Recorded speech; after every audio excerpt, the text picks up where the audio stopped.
Hi, my name is Samir and I'm about to go into my third year of medicine at University College London, UCL, in the UK. And I'm making this video to give a whistle-stop tour of my whole application journey and to give anyone an insight into what it was like for me going through it and then eventually getting my offer.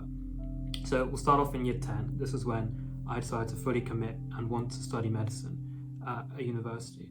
And this is, you've got to kind of think about it early because it is quite a long and arduous process. It's better to think about it early. And in year 10 and 11, that was pretty much me just trying to get my GCSEs to the best that they could be. Now in 2020, it was a COVID year, so we didn't actually take part or do our GCSEs. They were just predicted for us. So that gave us a really long summer. And in that summer, I just tried to get as much exposure to medicine as I could. So I did some online work experiences, found them on the internet. This gave me a decent insight into what working as a doctor was like. Now, in year 12, where things step up a little bit, right? You've got your A-levels and then your predicted grades to do at your end of year exams. So it was a huge priority for me to get these predicted grades as best as I could, because that's what university predominantly look at right at the start. You have to get their minimum expected grades, right? So I was just grinding my A-levels for most of year 12. And throughout year 12, doing some little things, extracurriculars, to boost my application as well. And we come to after my end of year exams, after I'd got the predicted grades, I had to start thinking about the UCAT exam.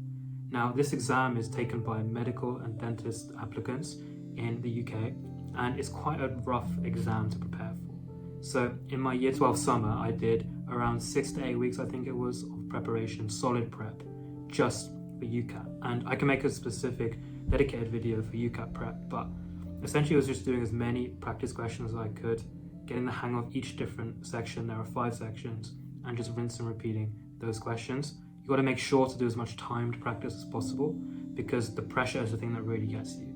You know, the questions aren't too bad if you just do it not timed, but when you add the time element to it, you really got to think on your feet, make sure all the shortcuts, you know them off the top of your head, and yeah, it's just really smooth for you. So I definitely recommend doing time practice as soon as you can, and past papers, a lot of them, closer to the time of your exam. Now, in summer as well, I had to work on my personal statement, and this was kind of in the draft process, so I was adding things here and there. And I can go into another video again about personal statement, but the rough structure of mine was I first did 1 paragraph on why I wanted to do medicine. Secondly, I did one reflecting on my work experience and what I did. Third paragraph was my volunteering. Fourth was Supra Curriculars and everything beyond the curriculum that I did for med. Fifth paragraph, that was extracurriculars. This was anything outside of academic studies to help myself manage the stress of doing this application. And then the last paragraph, the 6th paragraph, was me just summing everything up, right? So that's the personal statement. I was drafting that throughout the year 12 summer. Now, in the year 12 summer as well, I decided to do my work experience. This was a 1-week work experience with a breast oncoplastic surgeon. So I shadowed her on some of her surgeries, and she took me into some other wards as well to observe some of the doctors, their surgeries, how they treated patients. And I really recommend, when you're on your work experience, to have a notepad or something to write down any ideas or observations that you have, because it's easy to think at the time, I'll just remember everything I've seen. But really, when the days, the weeks go on, you do forget the niche details that would be really helpful to note them down and reflect on those specifically. So that was my work experience. Now, after my sort of UCAT, the work experience, and the personal statement in summer, year 13 has started around this point, right? And for me, in my cycle, I had to do the BMAT exam as well, because I was applying for Cambridge and UCL, both of which took the BMAT exam. Now, for the 2024 to 25 cycle and beyond, they scrapped the BMAT exam, so this is not something you will have to worry about if you're applying for medicine in the future. But that's something I was doing in early September, to mid-October, preparing for my BMAT. And it's around this point as well that the UCAS application deadline for med schools are coming to a close. I think it was October 15th for us. So it was around up to this point, I was collecting everything together. I finalized my personal statement and got it checked by teachers and our advisor as well. So make sure you get some second opinions and keep drafting a personal statement. And then I was getting all my information ready for my UCAS to submit that before the deadline. Now, once you've submitted that and got that out of the way, that's a huge thing off your chest, which is amazing. And this is kind of the waiting game period, right? Now you're waiting for your interviews, and they'll come out on a rolling basis. And I remember my first interview was in December, and this rolled all the way around to around February was my last interview. My UCL interview, that was in the end of January, I remember. And in terms of interview preparation, it really was just practicing with friends and teachers, going over the common questions that usually come up, making sure I was really good at nailing those, and doing extra research to make sure if they ask me something like, what research have you done around medicine? Tell me about a topic, making sure I could speak. And I can do another video looking into specific interview prep and what I did for that. I remember my UCL interview, I was really, really happy with it. It was quite a chill interview. It was around 20 minutes long, and it was a panel interview. So there were a bunch of, I think 3 or 4 adjudicators listening to my answers to my responses. However, now the UCL interview is an MMI, which is multiple mini interviews, and you go in a bunch of stations with different prompts on it, and the question that they ask you is tailored for that specifically. So it's a bit of a different format. Also, another thing, mine was online at the time. It was around the COVID era, but now it's back to in-person at UCL. So my interview for UCL was done around January, like I said, and now it's just a waiting game. You've done your interviews, and thankfully I received my offer at the end of March. And at this point, you just got to work towards your A-levels, hit that offer that they require you to get. And yeah, that is pretty much the whole journey for me.